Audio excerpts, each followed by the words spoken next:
Every piece of music tells its own little internal story. So what I want to be able to do is have my little music story somehow match up with the game story or with the story that's being told by the visuals. It's a different kind of story than I think you usually encounter in video games. Usually it's a story of a hero who gets stronger and stronger and ultimately defeats this much more powerful foe. The really hard thing about the story is there's so many different ways to tell a story. There's so many different good stories. Telling a story in a game is different than telling a story in a book because a huge part of the story of a game is just leaning flavor to the times when you're playing it, so that when you're driving around a Warthog with the Marine hanging out the side door and the guy in the back with a chain gun, that you believe that you're on this, alien artifact called Halo circling a gas giant light years away from Earth, and it's context. I guess that's the best way to say it. Don't expect a big welcome. Covenant wiped most of them out before they hit the ground. Well, our characters have flaws. They're not perfect heroes.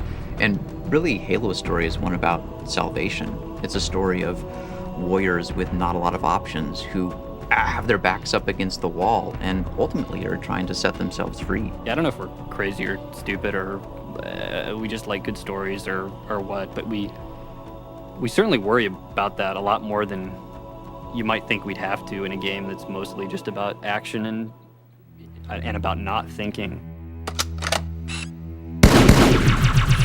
This process began with the end of Halo and realizing all the stuff that we had left out. This is it, baby. Hold me.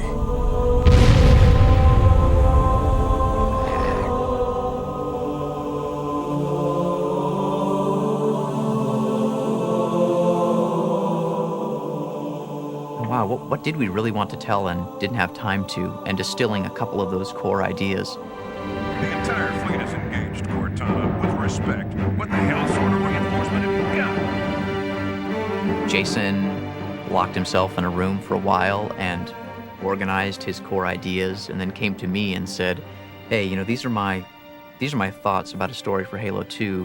What do you think? And approached other people as well. It's not about making it complex, and it's not about playing movies for 2 hours between every 5 minutes of gameplay, but the more you can allow somebody to believe instead of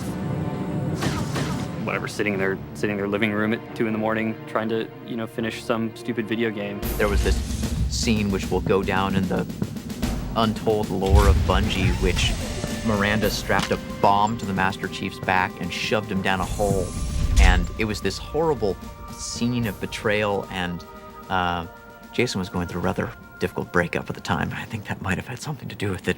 In Halo 1, there was maybe 30 seconds of fun that happened over and over and over and over again. So if you can get 30 seconds of fun, you can pretty much stretch that out to be an entire game.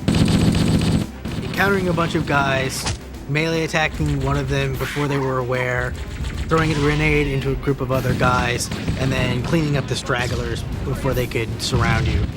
And so you can have all the great graphics and all the different characters and lots of different weapons with amazing effects, but if you don't nail that 30 seconds, you're not going to have a great game.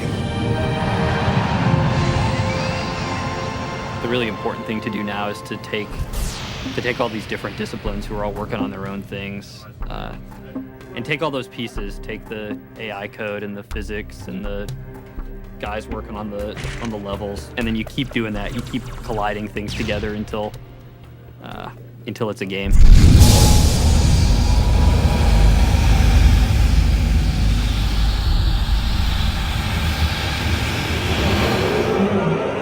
Animation is what brings our whole game to life nowadays. What we are doing now for animation is so much more in-depth. We're bringing so much more character to each one of the entities in our game. You have to realize that the character is going to run around that environment, look at it all over the place, up and down. We always want to try to put a bit of ourselves in the character. It's at least what I'm trying to do with the Brood as well.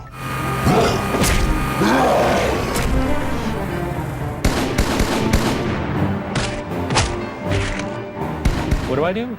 I make guns. And so when you get another one of these, you get that butt and use it like a pistol, and you'll be able to have one in both hands, right? So you walk around with these two bullet hoses. I draw aliens for a living. The storyline from what we've read and what Joe and Jason have come up with is really involving, and there's a lot of twists in there, and I can't wait to see all the work that we've done, put it in the game and play it at the end of the game. It's gonna be awesome.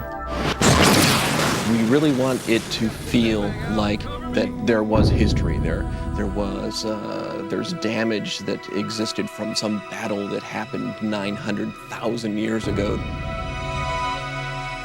The biggest challenge is packing in all the detail we want so that every time you look at the screen of your Xbox, you say, wow, that's beautiful.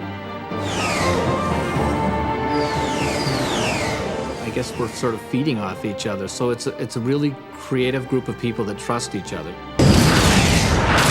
We are the most cynical people. Like, we are the jaded crowd who, if a game doesn't entertain us in 5 minutes, we stop playing it.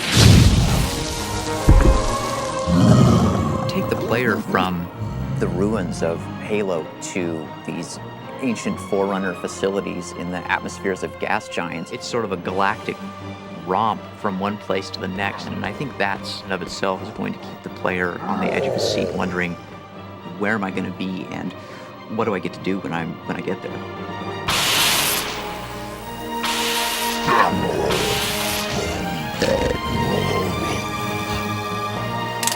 Bet you can't stick it.